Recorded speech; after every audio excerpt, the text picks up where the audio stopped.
So, hey, my name is Shauna A, and welcome.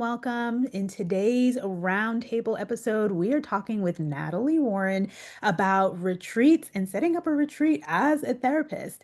So, we have a lot of excitement going on today. We're going to first start off with Natalie introducing herself, and then we're going to take it from there. Yes, thank you for allowing me to be here. My name is Natalie Warren, as you said, and I get to be and do amazing things. So I am a psychotherapist. I've been in private practice for 17 years. I am a breathwork facilitator. I enjoy teaching people how to breathe and connect to their bodies, their purpose, and emotions.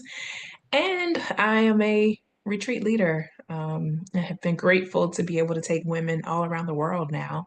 So those are the things that I absolutely love doing. They're an extension of who I am. That's amazing. That's amazing. So, tell me first, what made you get involved with retreats to begin with? hmm Honestly, I knew when I started the private practice, the four walls couldn't contain what I wanted to do. I knew that early on. So 10 years ago, a friend of mine said, Natalie, I want to bring these women to you and I just want you to pour into them. And so it became this event that women came. She brought people, I brought people. And that was the beginning of this retreat journey. And it's grown since then. There were local retreats within the Atlanta area. And then one Mhm. day I was a part of a community that allowed me to see the possibilities beyond. And that led me into the international space. And women I learned love to travel.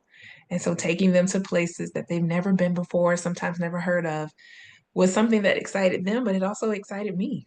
And so that's kind of where the retreat journey started.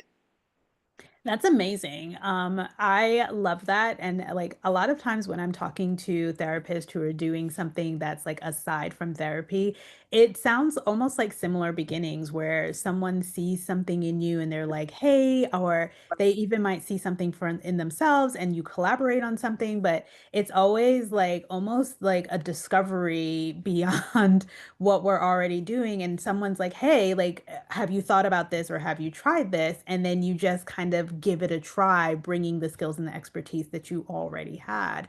What do you think was probably like the hardest part of getting started for you? hmm Um, I don't remember it being hard to get started. I think what I found was difficult was growing beyond what I had as my initial vision. Hmm. Because in my mind, I was like, I want to keep it small and I want to keep it like I was in my mind saying that. And then I entertained the possibility of, wait a minute, this can go beyond anything that I had thought or imagined.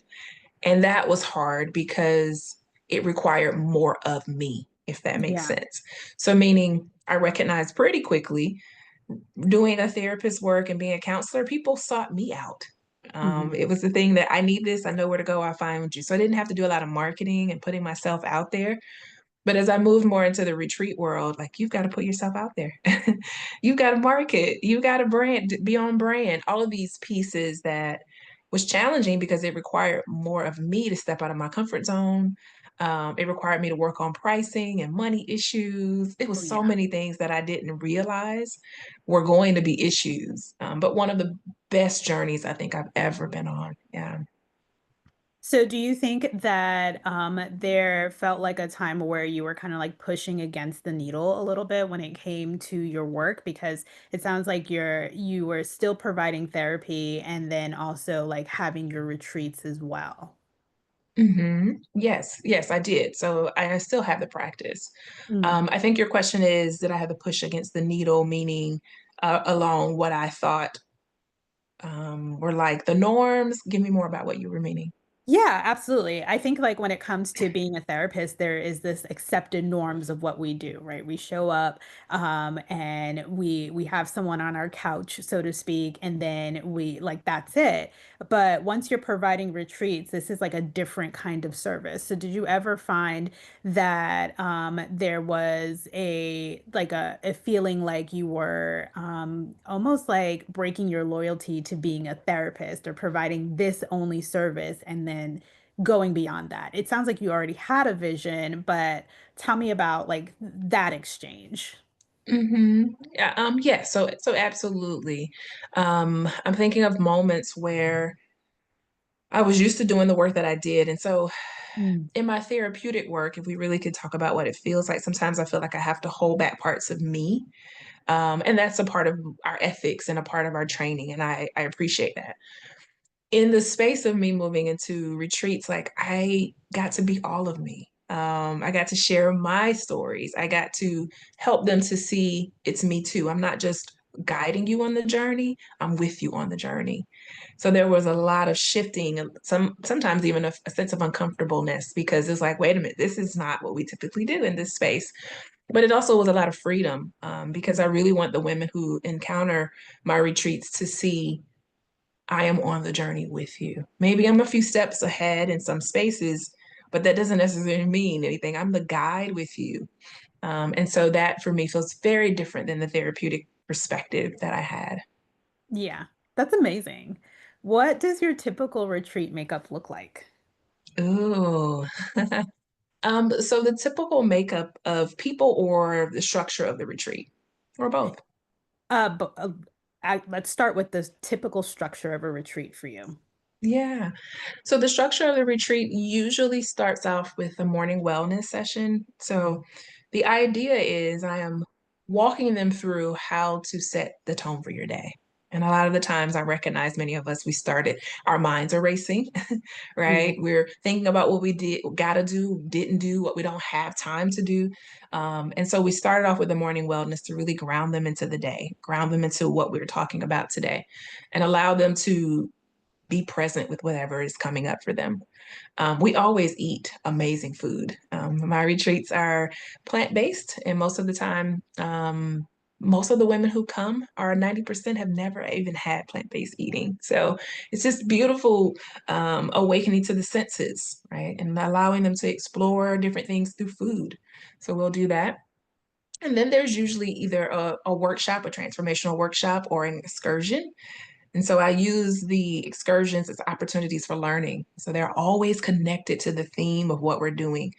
And I find them to be powerful because people don't realize something is happening in an excursion, right? They think, oh, we're just going to go ride bikes in the villages in Bali. We've done that before. Ooh. But there is something amazing that happens in those experiences, right? I'm teaching them about how to live in the moment, how to be playful and youthful again. Mhm. Many of the ladies will say, I haven't been on a bicycle since I was 11. Yeah. Yeah. So I'm taking them back and connecting them to parts of themselves that they don't realize is the part of the process. And then there's tons of free time that they're going to have throughout the day just to reset, just to do what they like, to nap if you want. We eat more delicious food, and then we come back together for the end of the day to really just talk about what happened and really holding space for each other. That's amazing. I sounds like a dream. Where did you come up with how you wanted to format your retreats? Was this a part of your vision, or did you have to like kind of step back and create a curriculum for it? Like, what was that process like for you? hmm Um, I have been a creator of content since I was a kid. Mm, So when I say that, meaning I used to write plays and poems, and at the time I was writing sermons, all sorts of things. So a lot of my inspiration comes from within. mm, I really sit with what intuitively feels right or good. I glean though from those who are in the space, have been in the space for years in personal development and self-help and healing, inner healing. And I'll glean from ideas, but I try to sit with what's coming up for me in that moment that will be best to serve those ladies. And then I create something out of that. that's amazing. That is amazing. I think like for me, I am the kind of person I find myself to be highly creative. I was always writing and like even as a kid, like I have young author awards and those kinds of things. And Wow. so like as an adult, I think that's the like big thing for me as a therapist is that putting all of my efforts into one service always felt like a disconnect for whom I am because I'm constantly creating and I'm constantly Right. thinking of something and being like, oh, this would be really great, or constantly curating something. So I love to hear that that's where you were coming from too. It sounds like you are always in a place of creativity. And so coming up with this Right. is like utilizing another another part of your intellect or another part of your skill set to kind of like bring it full circle, which is really amazing.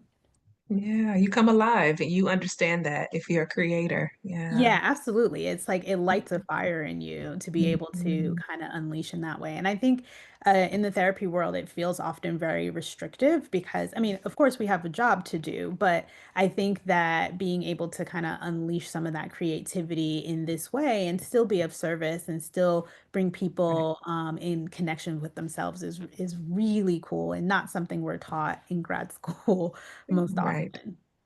What would right. you say to a clinician who is interested in starting their own retreats but not quite sure where to begin? hmm I definitely would offer them. One of the things I realized, people were coming in with the same type of concerns. Mm, And so if you're looking to do this, think about that. People who are coming in, and for me, it was women, oftentimes coming in with depression and anxiety. But I was realizing that there was a deeper thing. A lot of them were searching for meaning and purpose. They were feeling lost and disconnected from themselves. They were in major transitions in their lives. And so if you're looking to start there and see what are the patterns, what are the things that you have to offer. And then what you are able to do with your retreat is to just expand that to so many more people. mm. And so people often underestimate that. I think we sometimes have trouble seeing ourselves. And so we underestimate, oh, I really do have something I could share. I really have something I can offer. Secondly, if you wanted to get into it, I think start with smaller things like workshops, Mm. like mini retreats, maybe a 1 day retreat, and just start to get people interested in what you have to offer. And for me, that's where it started with that first one I did. The ladies were saying, when are we doing another one? You know, you start to build that curiosity. And that wasn't my intent at the time. But I was like, well, they want it, let's keep going. And I just built it more into a business. But that's what I would offer someone who's really like interested, wanting to put your foot in the water. Yeah. I I love love that. that. And I think you said something that was like really important because this is something that I talk about all the time. It's about that niche defying. And so you're like the majority of the people that come to you with depression and anxiety, but you went deeper and you were able to find that they were in a space of transition or they were in a space of looking for deeper meaning. And I think a lot of times what happens for clinicians is that they get caught up in the surface portion of the problem, right? Somebody's coming to you, they may have depression and anxiety, but there's something underneath that that is driving the outward look of that depression and anxiety. And sometimes it is finding meaning for me. The clients that come to me, it's often family of origin things where they felt neglected or they felt like they didn't get the connections that they wanted. They weren't seen, heard, or felt, and now they don't know how to represent that as an adult. But yes, they're presenting with postpartum depression, or yeah, they're Right. presenting with the diagnosis, the label, but there's always something underneath that. And I think that when you learn how to capture that or when you can see that and call into it, it kind of changes the game for you. So I really love Right. that you highlighted it.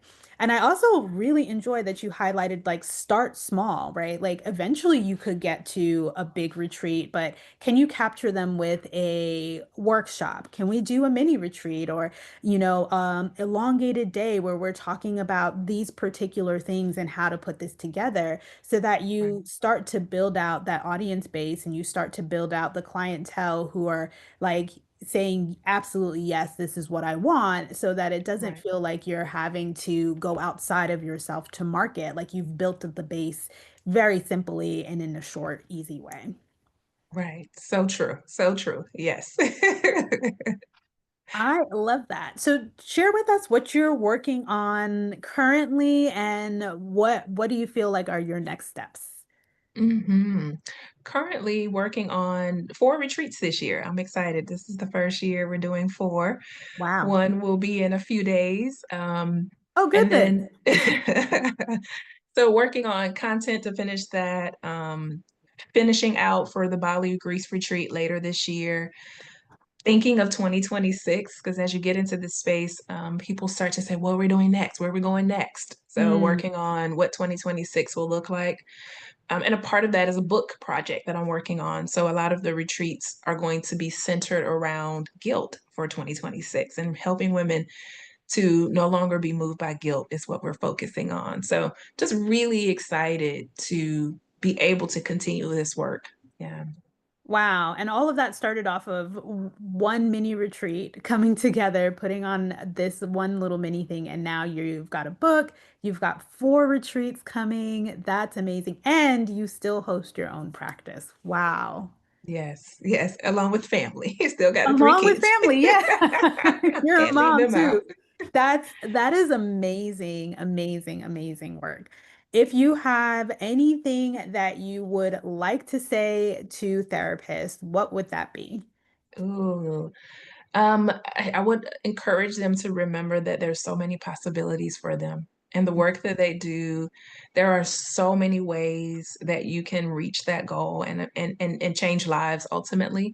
And so don't limit yourself, right? Don't limit yourself. I would have never thought when I started out that I would have been doing international retreats. That just wasn't the vision at the time. And Mhm. I've grown with the vision. And so encouraging you to really just allow yourself to imagine possibilities for yourself. Amazing. Thank you for that. Just out of curiosity, what was the initial vision? In that first retreat, I thought I had accomplished it. I had the retreat in mind. I Mm. did it and I said, we're good. We did it. And then I realized, wait, there's so much more. And the vision was, I thought for other people, but the Mhm. biggest transformation has been in me through this journey. And I did not think of that initially either. I love that. I love that so much. Thank you so much for coming on our roundtable today and sharing that with us, sharing your word and what that looks like. Building the world of retreats is amazing. Where can clinicians find you and find the work that you are currently putting out there? Yes, thank you for allowing me to share it. I am on all platforms as Natalie Warren, and the website is awaken to the number two power.com. Great. Thank you so much, Natalie. I am so excited to check out more of your website. I'm going to be looking out for that book because I can tell you, as someone who has dealt with like a lot of guilt of being a mom, guilt of not going the way that everybody says you should go or the traditional way, that sounds like something for me. And I know a lot of other clinicians out there. I am so thankful that you came on this roundtable today, and I look forward to seeing what else you have going on later on this year with your retreats and upcoming book. Congratulations. Thank you so much. I appreciate you. You're welcome. Bye. Okay, y'all, that was our roundtable for today. Thank you for tuning in. Just remember, if you are interested in catching more roundtables, look out for the schedule here on the Patreon. You can also find more at thedelightfulclinician.com. For now, we'll see you all soon, and thank you for being here.